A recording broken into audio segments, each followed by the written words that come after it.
So here we need to evaluate an integral cosine of pi over x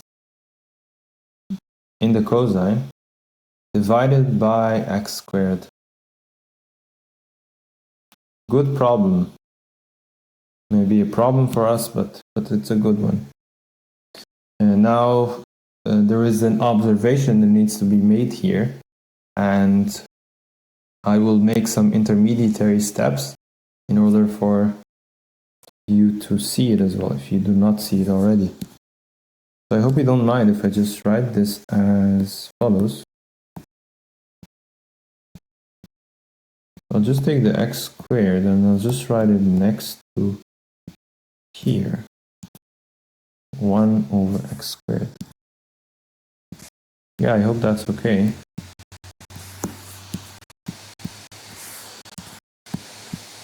And now, yeah, let's be a bit careful. Maybe I'll do another thing. So maybe I will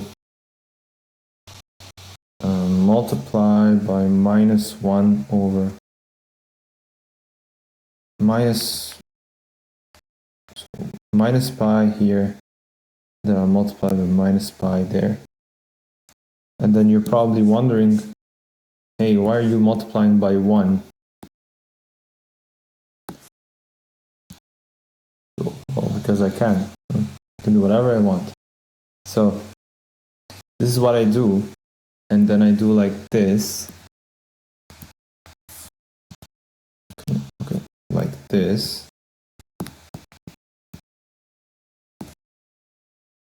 And then there's a 1 here. So just because I multiplied by 1, it's fine. So this part is equal to 1.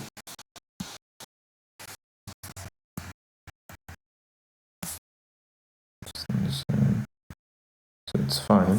But then you need to make the observation. So you have pi over x. So there's an inside function inside of the cosine function. And there's an outside function which is being multiplied by. And there might be a relation between pi over x and minus pi over x squared. And I wonder what this relation is.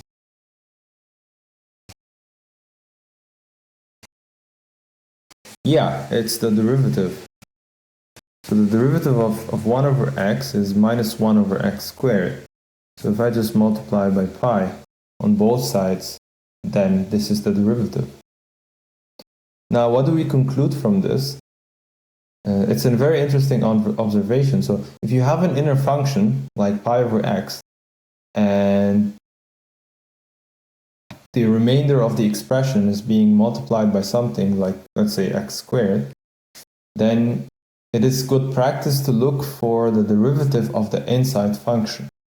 And here we are lucky because we have the derivative of the inside function on the outside. Now, why are we lucky? Well, for many reasons. And here's one of them. So I'll start completely from the beginning. And I will set u to be equal to the inner function, pi over x. Then in that case, the rate of change of u is equal to minus pi over x squared times of the change of x. Then I probably want to change my integral later. So I would like to replace dx with whatever I will get. It will be du divided by minus pi, and we'll multiply by x squared. So this is a good substitution we might use in the next few seconds. I'll give it a nice color. This is a nice color. And so this is actually what I'm going to do now. So I have cosine of pi over x, but pi over x is just u. And then I have 1 over x squared, which I'll leave as it is. but then I'm multiplying by dx, and dx is just this. So I can remove dx, and I can just place this instead. Of course, the du is on the outside. Then it is amazing because the x squareds cancel out, and I just have a simple integral, which is cosine of u du, but I have a pi which I need to divide by. Now, to find the derivative, to find the integral of cosine, you need to ask yourself, which function do we differentiate to get cosine? And the answer here is sine. So it's 1 over pi sine of u plus c. But then we don't want an answer in u, we want an answer in x. So I replace my u with pi over x, and then I add c. So this is how you do integration by substitution. But as for the initial observation that we did together, I think that is the most important thing about it. Because if you do not make this observation, you'll make the wrong choice of attempting an integration by substitution when you don't need to do that, and then you will waste a lot of time. So that is not productive. But what is productive is to look at the inner function and ask yourself if its derivative is outside. And in that case, this is true,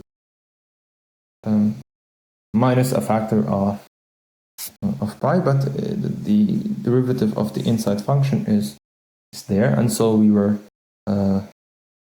blessed enough to be able to find the solution in that case. Because I think without 1 over x squared, I think this would be a very difficult integral. Maybe you can attempt it yourself, but I cannot promise you how things will turn out. Yeah.